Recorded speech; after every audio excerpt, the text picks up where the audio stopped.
Everyone's talking about efficiency. Nobody's talking about equity. I'm not even sure, what does that mean? Are we talking decision paralysis here? Are we talking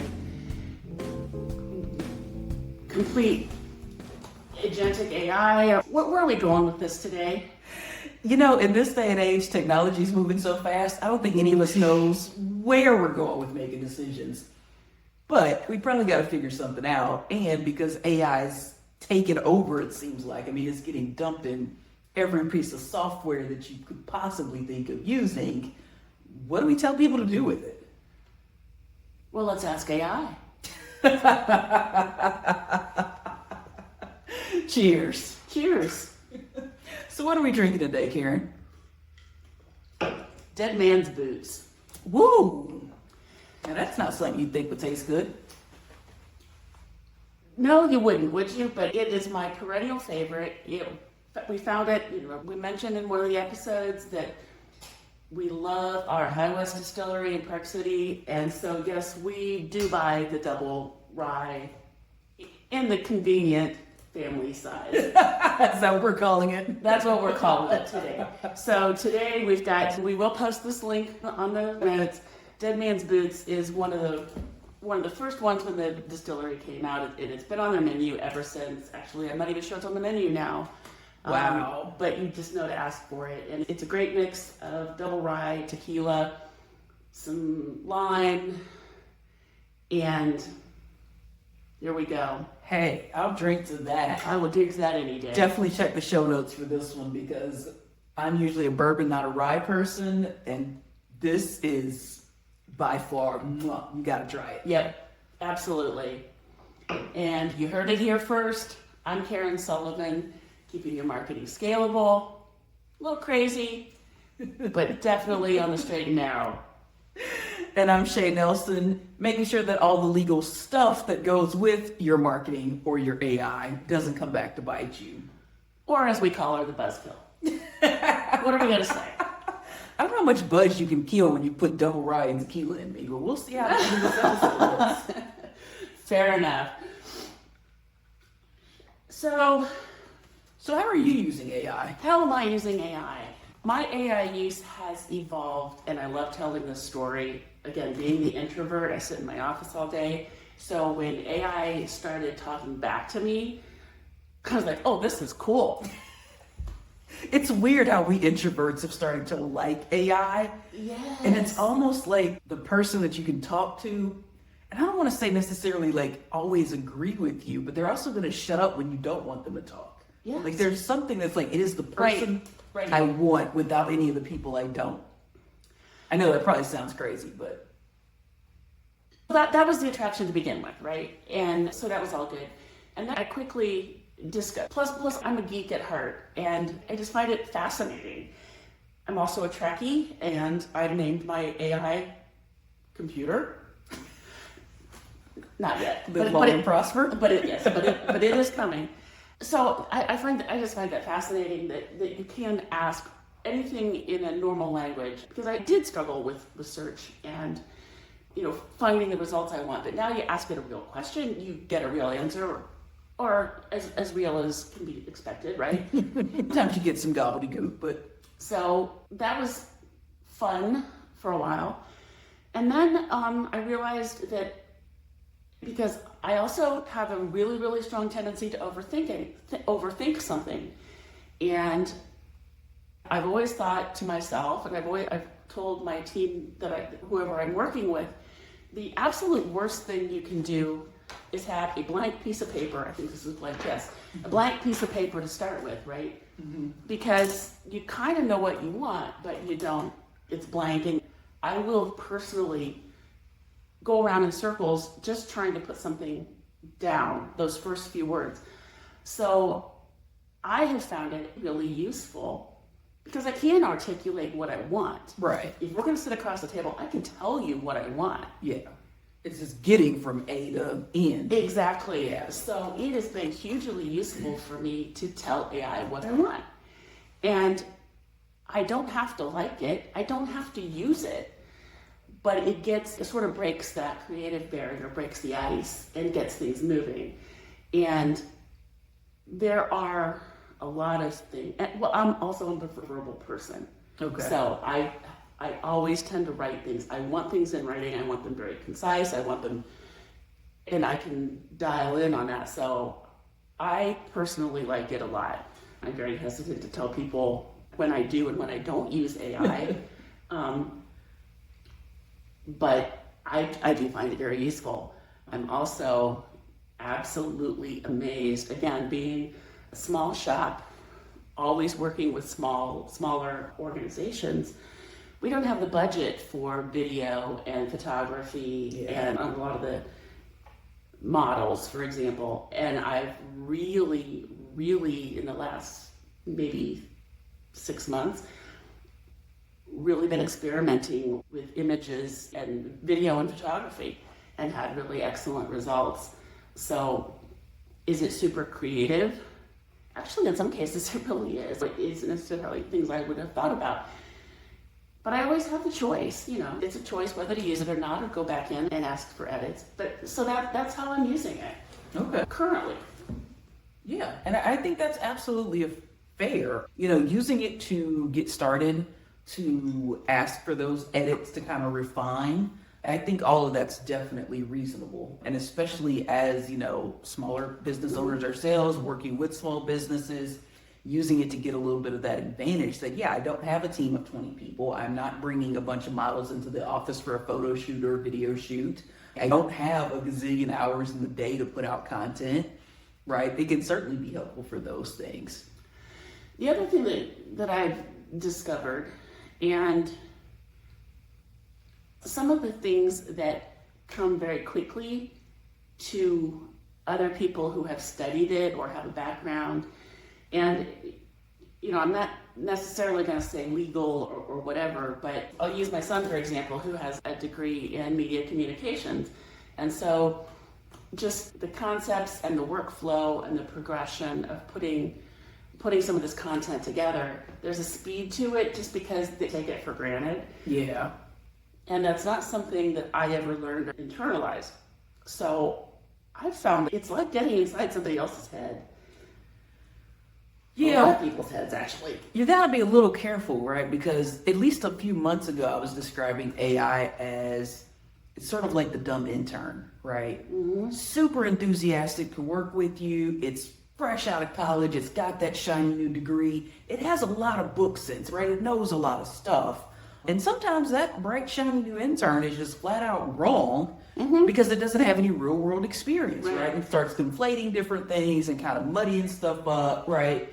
So I think to some extent that is still true, right? So you do have to be a little careful with expecting AI to kind of replace all of your experts. But it is nice that, you can go in and use as an example, hey, I can't figure out how to do this in Final Cut Pro. How do I? Oh yeah, here you go. And here's a YouTube video if you want to watch it and get some more information, right? So you're not having to dig through 20 search results in Google and hours of YouTube videos to finally find, oh, you mean all I needed to do was, Command B and that, okay, great. Right. Now.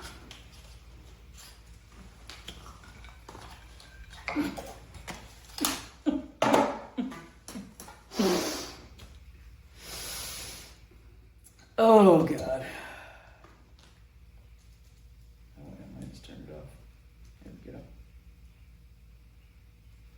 It's green, right? Yep, Yeah. It's green. We're good. Okay. I know. Yeah.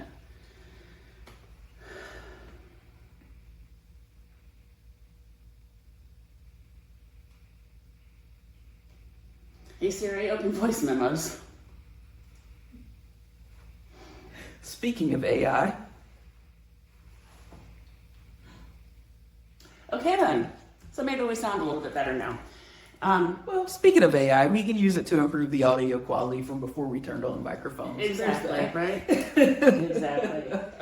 I think, and you kind of alluded to it here, one of the hugely beneficial things I am personally finding, I can bring the experience to the table, okay? Mm-hmm.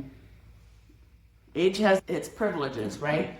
And and I know you can too. You've got those stories. You've been there. You've seen it, and you can do it. What I can't bring to the table is maybe somebody else's perspective or the latest tools or trends. Sometimes I'm not, so all that fits into it. But the other piece of it that's really, really hugely helpful is it has literally all of the tools. And I typically will refer to education. Education is a tool. Do you have to have a degree in videography? Do you have to have a degree in media communications? Do you have to have a degree in law? Really, to understand the concepts or to have experience with the law? Right. I don't think you do. Now, we do have managed industries, so yeah, you can't pass the bar unless you have certain criteria. Right. But it doesn't really matter what education you've got behind you. Education's just the tool. It lets you show up on the job site with the right stuff in your bag, right? Mm-hmm. What you choose to do with it. And that's a combination of your experience, your ingenuity, and your innovation that you bring to your business.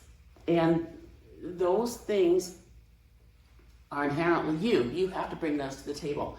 What I love about AI is I suddenly have a much bigger toolbox at my fingertips. Yeah. And that's actually kind of an exhilarating experience a lot of times. No, I would agree with you there. I mean, you talk about bringing yourself to that toolbox. I think one of the things I've been noticing is people almost taking themselves out of the picture entirely, right? So they're going the opposite direction. I think that's where people are going to get themselves into trouble. They're going to AI with a preconceived answer about something that they're not an expert in. Yeah.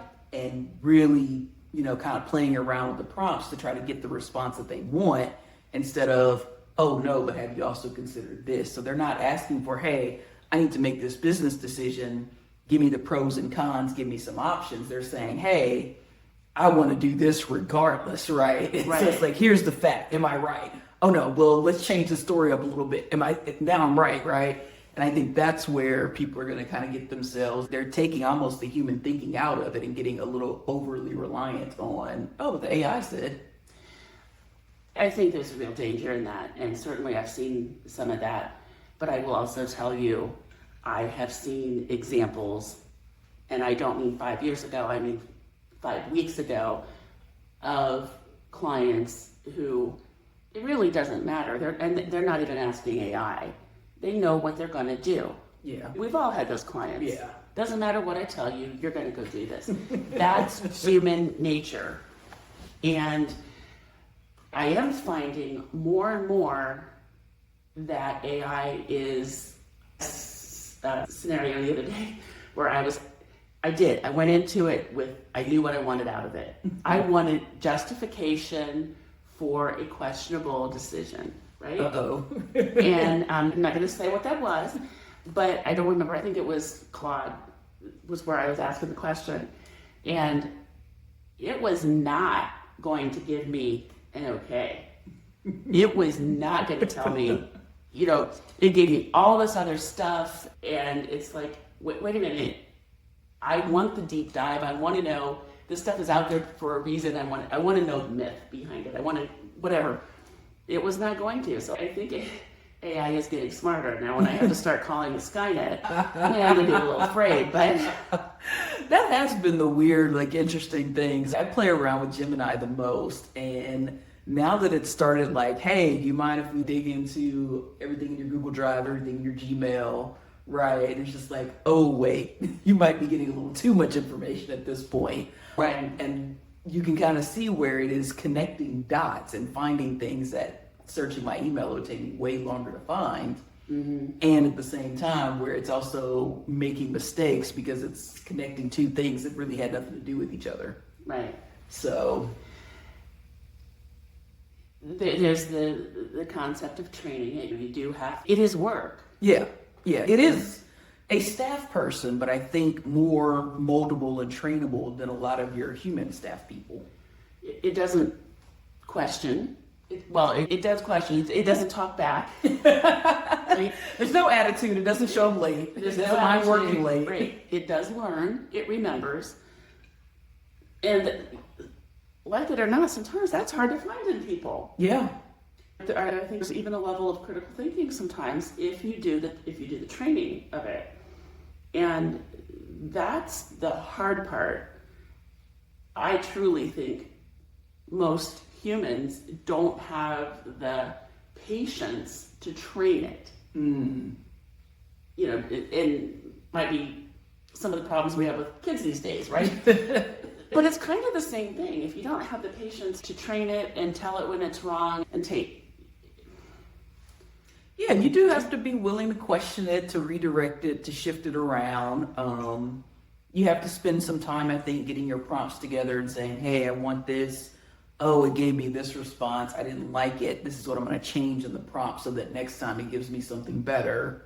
Right. So I think there is a bit of element to that. I think like most things with technology, there are going to be people that learn to use it and learn to do the prompts and the training and to do the agentic stuff that's probably coming out yesterday and tomorrow, right? Mm-hmm. And then there are going to be people that are super lazy, right? And just be like, well, Google said, right? Well, AI said, well, Wikipedia said, well, social media said, it didn't do any of their own research or digging or questioning. And so it's like, it's like a calculator. If you put in the wrong numbers, okay, and it gives you the wrong answer, that's your fault. It is. You remember the State Farm commercial? Which one? Well, it's on the internet. It must be true. This is that all over again. Yeah. It really is. Yeah. And, we all know people who saw something on the internet and, this Snopes, I think it was Snopes at Snopes.com. Probably. Existed for the entire purpose of validating or disproving some of these urban legends and viral emails, that we all got for 20 years. Well, now we don't do that anymore. We go out and ask AI. So, and it's the same thing there, right? It's like, you can limit what sources it uses. You can tell it, like, just stick to this stuff, right? You absolutely can. You don't have to let it go wild with everything that just happens to appear on the internet. Okay, that must be a good. You could ask it for those sources and say, hey, no, that's wrong. But you have to be willing to kind of put some of that work in. You do, and that's the absolute hard part. Is you have to take responsibility for the research and the sources that you're using. And that goes right back to 6th grade when you couldn't turn in a term paper with, a comic book as a source. Right. Or if you're younger, why you can't use Wikipedia as your only source. Right. So it is what it is. Something else I think people aren't fully aware of and maybe don't take as seriously. Everybody wants something free, right? Mm-hmm. If you are using the free version of any of these LLMs, large language models, you're using the free version. Do you know why it's free? Because your data is what they are getting. They're training on your information. So anything you put in there, anything that comes back, that's in the public domain, essentially. It's out there being used to train these LLMs. And if it's give me a travel itinerary for Barcelona, that's fine. That's all well and good. We like that. We'd be putting that stuff in Facebook anyway, right? Yeah, like whoop-de-doo, who cares? But if it's the new product I'm developing and I want to look for some, suggest some names and taglines just to get the juices flowing for this new product I'm going to launch, I don't want that out there training the LLMs, and because that then becomes something that can influence someone else's decision. So more and more, I'm seeing more attention to it, but it can't be emphasized enough. It is, if anything is worth paying for, it's that level of security. Flip the switch, tell it, no, I don't want my information being used to train the LLM. Yeah, I mean, you kind of beat me to the legal side of things, but you're absolutely right. If there was ever a time to read the terms of service that no one ever reads, right, it's now. And that's basically what I've seen, is that if you're paying for it, they're not using it to train their large language model. right? Your data is not being used to then feed into what it's telling your competitors. But what I'm finding is that you also have to check what your staff is using. Because Absolutely. especially, big corporations, they're, catching on to this. They've been a bit more sophisticated about it. The smaller businesses that you and I work with, people aren't paying any attention to that. They haven't updated their policies around it. And so I'm finding with a lot of clients that people are out there, I'm going to just check ChatGPT right quick to do this. Oh, yeah. And not realizing they're giving away confidential information. They're creating content and logos that, why does that look like everybody else's content and logos? They're making HR and employment decisions and causing all kinds of legal nightmares. I've seen several cases where people's, ChatGPT or whatever conversations are now being pulled in discovery and used as evidence in lawsuits. Fun fact, I told you I'm experimenting with some of the visuals. Mm-hmm. And a lot of times, we'll get into this, but for a lot of times, I really don't care. It's the stock photography market, and some of the stock photography, we have always joked forever that it's kitschy and it has a bad name and all that, but there's a place for it. There's a budget for it. So stock photography has never gone away. So now AI is doing some of that, and it's doing it in a way that AI or that stock photography never could, because I can customize it with products and get visibility. Yeah. Do I care that I can't copyright it? No, I don't.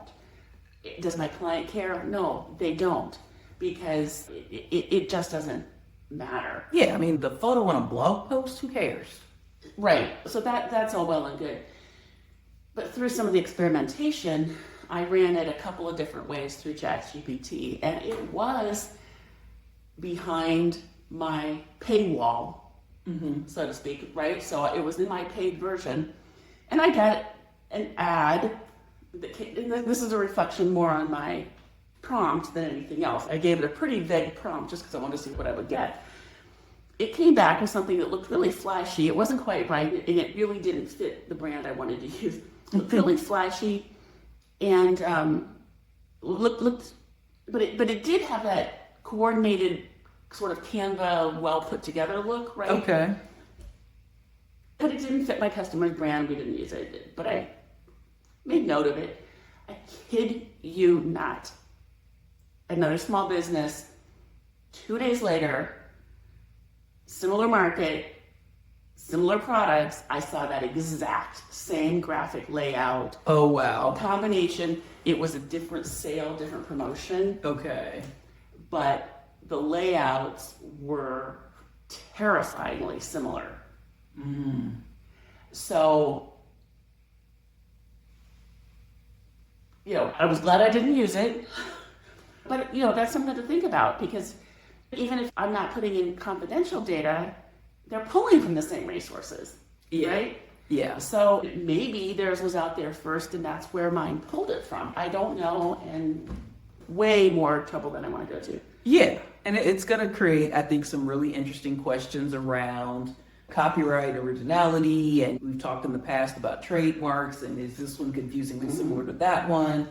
And if you're using AI-generated stuff for something as important as your logo, you're not getting something creative or unique or that's really going to stand out in the market.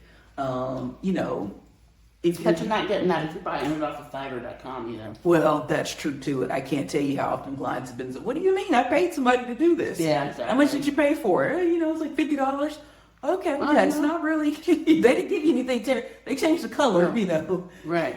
Congratulations, your industry. Everybody uses that same sort of motif. This is not a surprise here, right?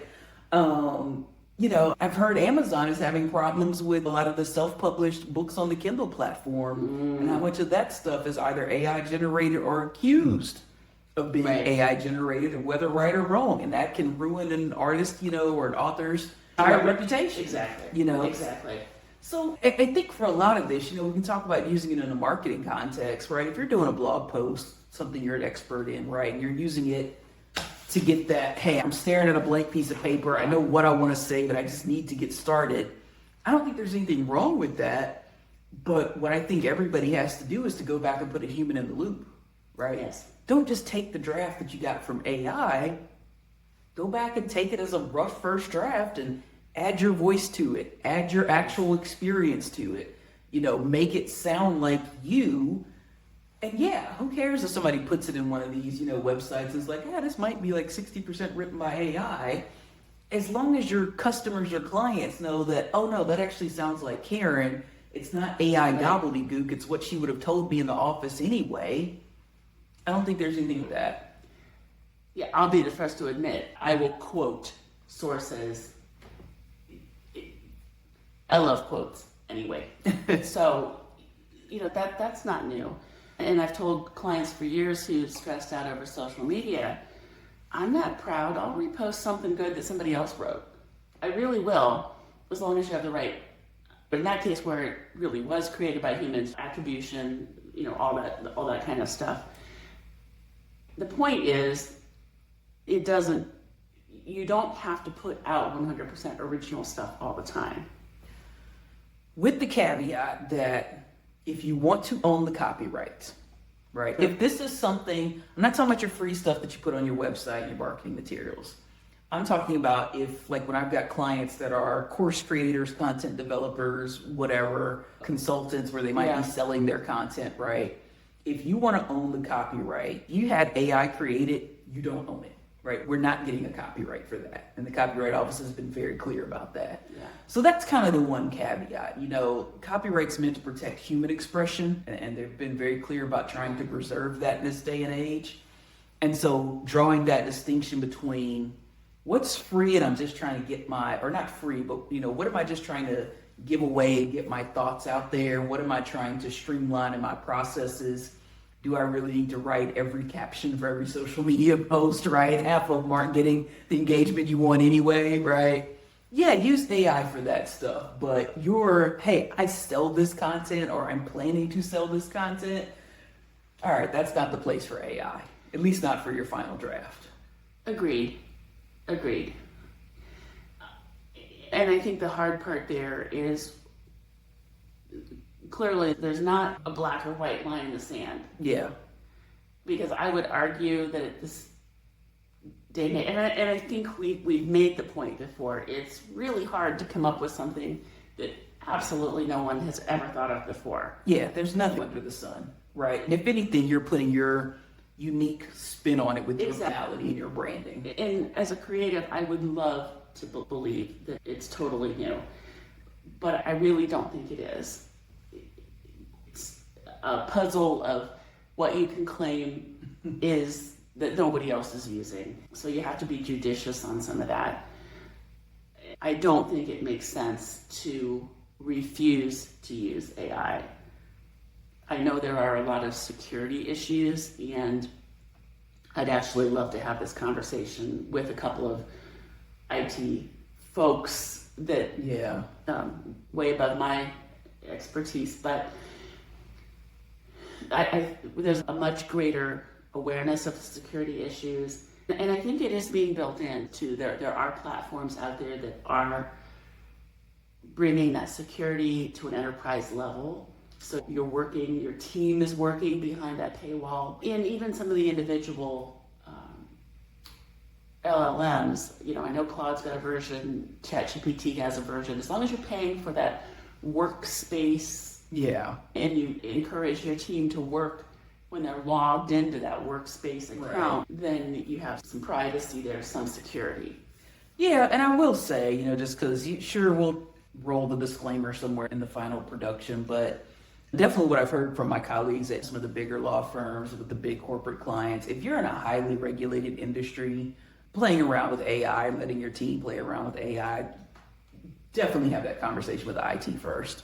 Yeah. We mentioned the copyright issues. There may be some pushback against that. So, that's the law today. We'll see what it is next week because, that's what I get to do. So, this stuff is rapidly changing. It's rapidly evolving. It will continue to evolve. I will be the first to admit I started out as kind of the AI curmudgeon of hey, this is just, spitting out a bunch of words that sound nice together. Why would anybody use this? Yeah. And it's gotten to a point now where you almost have to use it or you're moving too slow. I think that's the case. I would argue the point if you are if you take a stand not to use AI, I think that's like with the buggy whip example. Yeah, it's You know. like fighting the Industrial Revolution. And don't get me wrong, right? Because we've talked about this before. Like, I have a lot of progressive leaning clients. I understand the concerns about protecting the environment and waterways and what these AI data centers are doing to the environment and things like that. And especially working with a small business, it's a little bit like saying, no, we're not going to use mechanical engineering to build our widgets anymore. We're going to continue doing it by hand. Like, there's a reason we don't have blacksmiths anymore, right? There is. Kind of the same thing with AI. Like, if there are places where I think you're going to have to use it just to continue to run a modern business and stay with the times. Now, I'll be the first to say it is not the place to go for legal advice. I would imagine all of my doctor and therapist clients will tell you it's not the place to go for medical advice or for mental health, right? I mean, there are places where that's not appropriate. I wouldn't go to it, for tax advice, right? I mean, but if you're trying to get some background, some pros and cons, I've even started to notice prospective clients, because I always ask in our intake form, how did you hear about the firm? And people are starting to say, oh, it was a combination of Google and AI. Mm-hmm. It was something in Claude. So, yeah, to some extent, you do have to roll with the times. But if you're going to take that, for lack of a better word, progressive stance in the environment, you got to figure out with your team, okay, where are we drawing that line at? Are we saying, okay, now let's not waste it on images. That's a waste of water resources. But are you really going to tell them, hey, we want to get 6 blog posts out this month. I want you to do them all by hand. Are you going to pay them their rate for however many hours it's going to take up the staff time? Is that the best use of their time right now? I think you'd have a hard time arguing that it is. I mean, the things that it can do with analysis, like, I don't need to spend that time playing around in Google Analytics. Well, I also firmly believe that the very things that AI is really good at are the things that most humans don't want to do anyway. Yeah. It's those repetitive tasks. The struggle is to put that process in place, to understand the repetitiveness of it.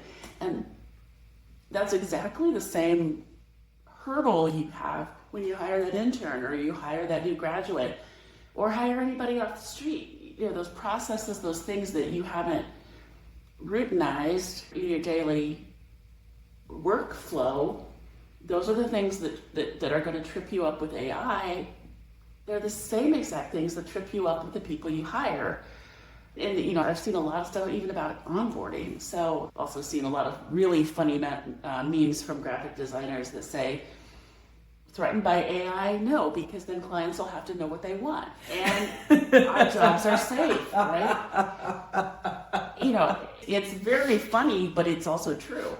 It really is. I could probably say the same thing about law. Like, the number of times people have I don't know if that's right or that's not the answer I want. Right. Let me ask AI and then I'll go talk to the lawyer. And it's just like, so we can spend this entire meeting talking about all the ways that AI steered you wrong.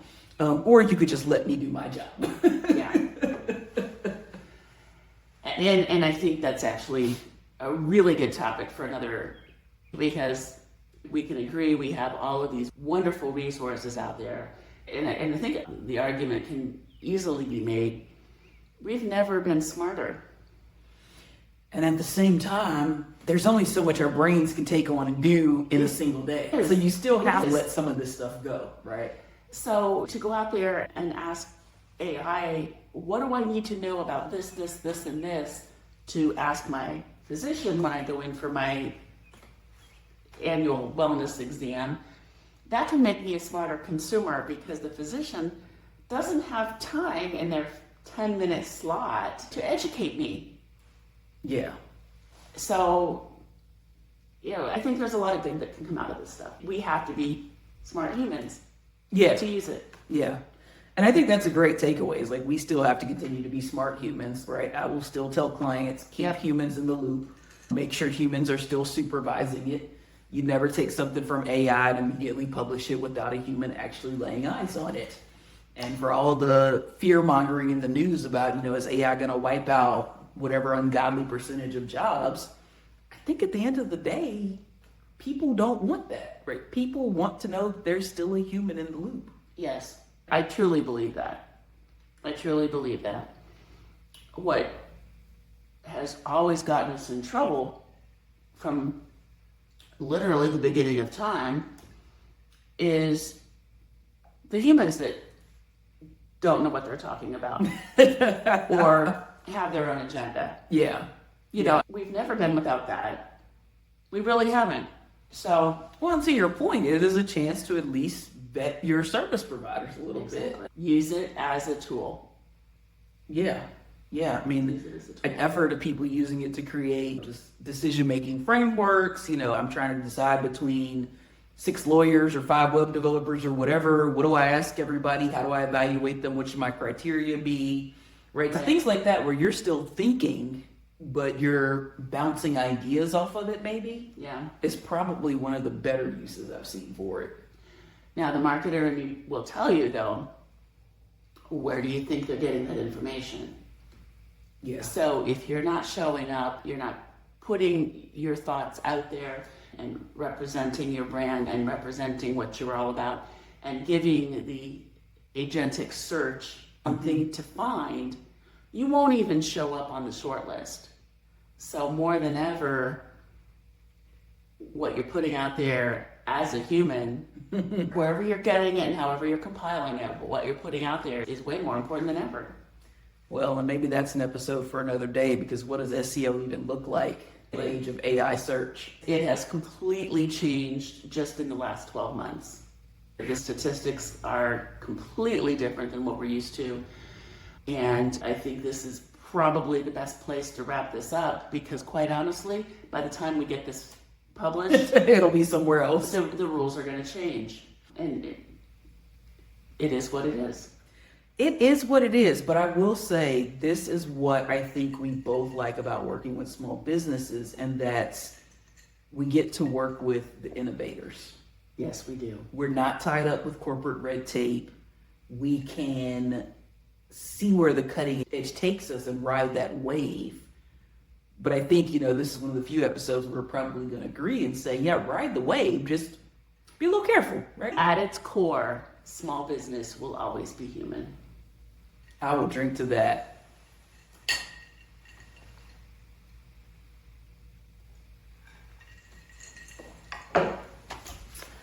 All right. Well, thanks for tuning in for another episode of Executive Poor Podcast. Make sure you check out the show notes on executivepoorpodcast.com. And make sure you like, subscribe, follow, and tell all your friends to check us out wherever you get your podcasts.